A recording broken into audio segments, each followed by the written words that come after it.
Good thing it was your face. Hey guys, welcome to the podcast. We have a new episode. We have a guest today. His name is Jacob Gale. He's in the real estate business. He currently works with Keller Williams on the SWAC real estate team, so we're pretty excited to have him here. We also have Taylor Nevitt. She's back in. We'll see if she talks a little bit more on this podcast than she did last time. So we'll go ahead and start by introducing Jacob. How long have you been in the business so far? Yeah, so I think this is my 6th month officially now. 6 months total. I didn't really do anything for the first month until I met Paul, which I'm sure we'll talk about later. But yeah, I think this is my 6-month mark right now. Okay, awesome. So what's really cool about Jacob is he actually has a really cool background, which we're going to have him get into here in just a second. And then we'll get more into like the real estate side of things too. So we want basically you guys to know everything there is to buying a house, whether that's the mortgage side, which is my side, or the real estate side, which is Jacob's side. And so that's why we thought he'd be an awesome guest.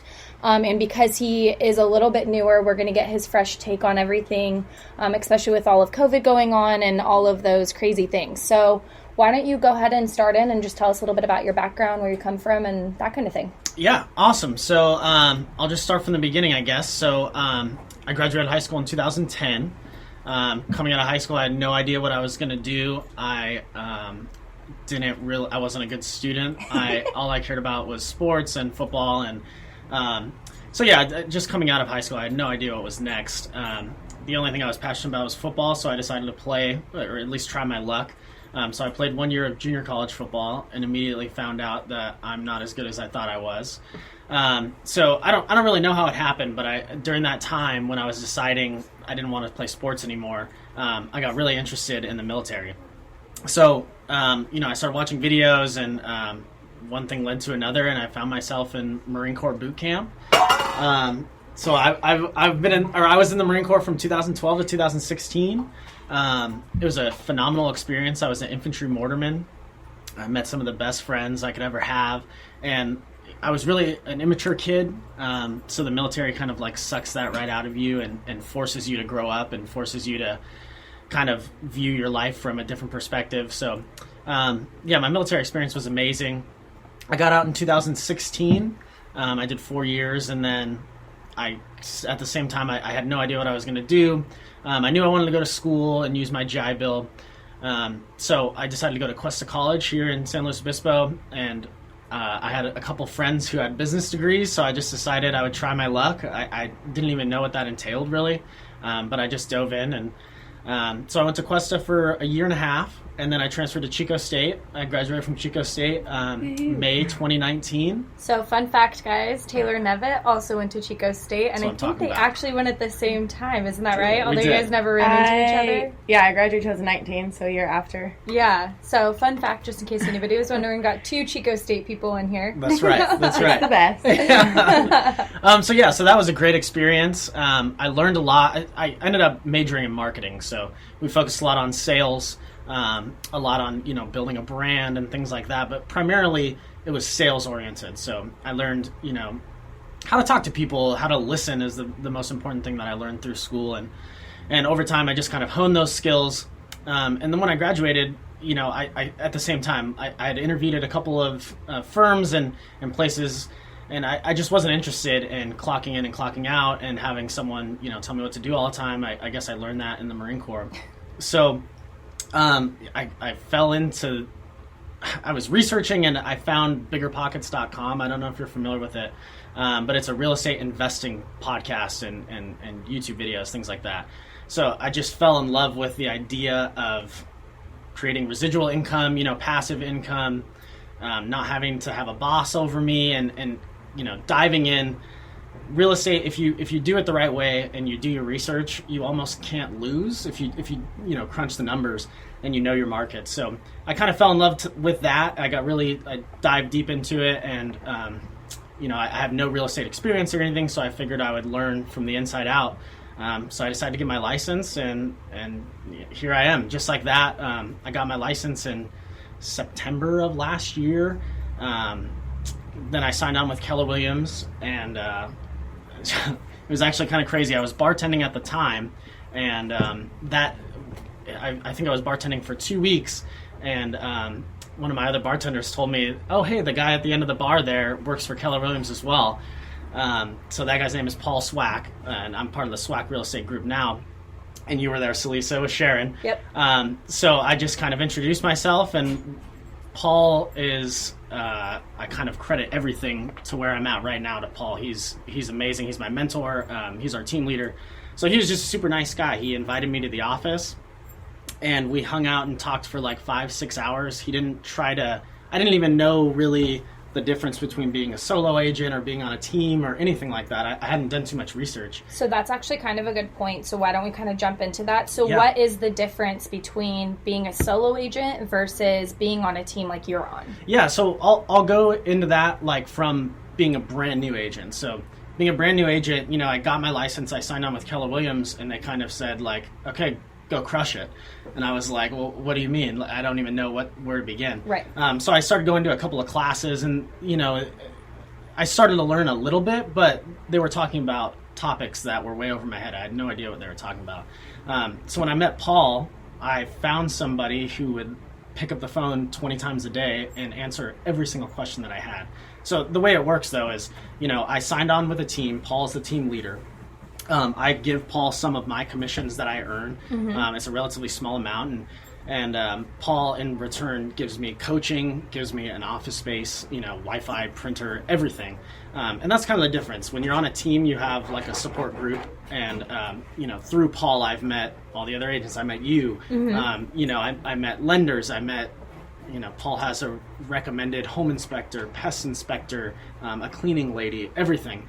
So I got access to that. Me coming into this industry, not knowing anything, being on a team allowed me to have a foot in the door, basically. So another cool thing about being on a team is that you also have other agents on your team. And a lot of the times, especially like in this scenario with their team, if you're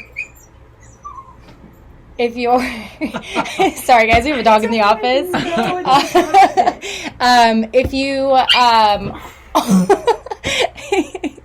If you guys are out of town, if you're sick, if you're on vacation and you need help with your client, if you need help with somebody showing your property or anything of that nature, they can step in and do that for you. And that's a really cool thing. We kind of run the same way, Sharon and I, where we also have Taylor if I'm sick and out, or if I have to go on vacation, or I have a family thing come up, or they do, somebody can fill in for the other one to keep the business running, basically. So it's a really cool thing to be on a team and to have that support with that team. Okay, so I think next would be you have your first two,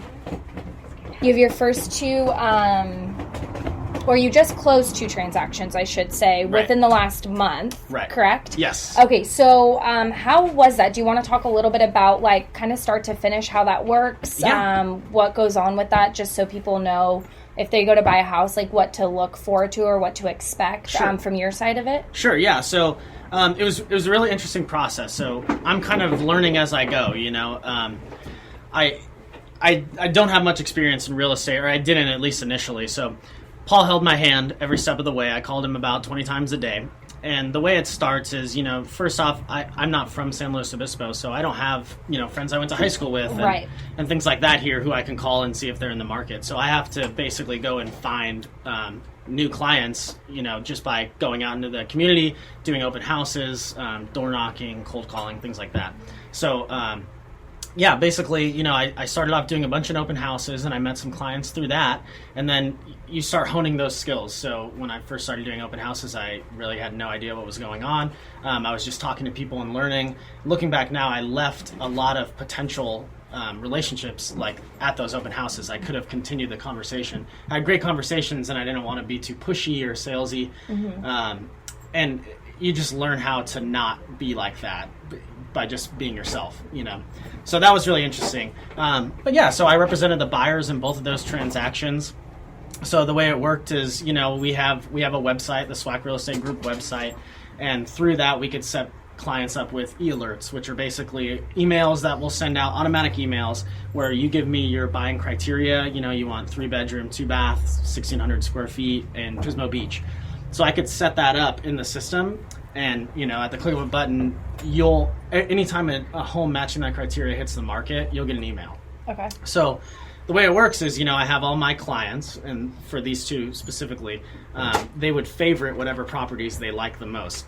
And then from those, if they favored them, I would text them and be like, oh, hey, would you like to see that one? Or they would automatically ask me to see it, and we would just schedule showings. So most of the time we'll do it in one day, and we'll go see 3 or 4 properties in a day. And at the end of them, I'll take notes. I'll say, what did you like? What did you dislike? And I'll keep that in mind if they don't find the house that they want. I'll keep that in mind. Oh, they really didn't like the layout. They wanted an open kitchen into the living room. Okay, I'll take a mental note of that. And when I'm looking at new properties, I'll be like, once I walk through it, like, oh my gosh, this is perfect for them. And that's kind of how it works for both of these transactions is every Friday we do an MLS meeting, a local MLS meeting, and after that we go on Caravan, which is, all of us, luckily we're with you guys now, so the SWAC Real Estate Group and lenders, everyone get together and we go and see all the new listings on Fridays. So I have what these buyers want in the back of my head, and I'll go through every single new listing in Pismo Beach, San Luis Obispo, Aurora Grande, Grover Beach, all throughout the Central Coast. So then when I see something that I like, I'll take a video of it. I'll send it to them. Oh my gosh, you said you wanted that open layout. Look, check this out. And that's just kind of how it works. You build. I probably showed 20 plus properties to both clients before they found something that they really liked. And in both scenarios, we wrote offers on other houses that didn't get accepted. A big thing in this area that I'm finding is it's competitive at the lower level, I guess, for this area. So between 400,000 and 700,000 is where most people are buying in this area. So if you list a good house that doesn't have a lot of issues, you're going to get multiple offers immediately. So we were competing in all of these situations where we would put an offer in. If you're not close to what the asking price is, you pretty much get thrown out immediately. So that kind of brings us back to the point we made in the last podcast that you really, really, really want to find a good agent. And that's for these scenarios that we run into a lot, especially in our area, is that a good agent is going to know what to offer and how to counter offer to get you that house. And that's what's so great about a lot of the agents that we work with. Jacob's one of them, is that they know how to make those offers to the sellers so that you're going to be the offer that they choose. And that's what you want, because there is a lot of competition around here, not a ton of inventory. So right. You run into that scenario a lot. And if you don't have a good agent, you can definitely lose that house that you wanted because of those multiple offer situations. Right, and it's all relationship based. Before I submit an offer, I call the listing agent if I'm representing the buyer, and I see, hey, so what's the story? Have you had a home inspection, pest inspection, which we'll talk about later? But so is there issues with the property? Have you had any offers to this point? And I just build that relationship. So that's why going to our team meetings and things like that and knowing the other agents in the area is a big thing. So that when they get a phone call from me, at least what I'm trying to portray is like, hey, I'm going to work really hard, like this is going to go well if you accept this offer from my client. So it's just been an interesting experience to learn how the back and forth goes just on trying to get your offer accepted. Once you get it accepted, then it goes into escrow and a whole new can of worms opens up. And so let's open up that can of worms. So you write your offer, it gets accepted. So now you're in escrow, we've opened, you're going. What is like your next step with your client? Yeah, so the biggest thing for what I'm learning is it's all about relationships. So from my end, I specialize in meeting clients and finding the house that they want and then negotiating the deal. Once the home is into escrow, there's negotiation that goes on, of course, but a lot of things happen that are out of my hands at that point. So that's why having someone like Salisa who answers the phone every day when I have questions is important. So, I have nothing to do as an agent with the mortgage. So, of course, my client is going to ask me questions every day about what's going on with this, this, and this. So me having a good relationship with Salisa allows me to say, I don't know the answer to that because I'm not an expert in how these work and loans and anything. So I could call Celisa. She can either explain it to me, or I could say, ooh, that's a little over my head. Will you give my client a call directly? So that was a big thing that I learned, is you have to put the pieces in place. That goes through escrow officers, having good communication with escrow, with your lender, and then getting into home inspections and pest inspections. So really the first thing that I did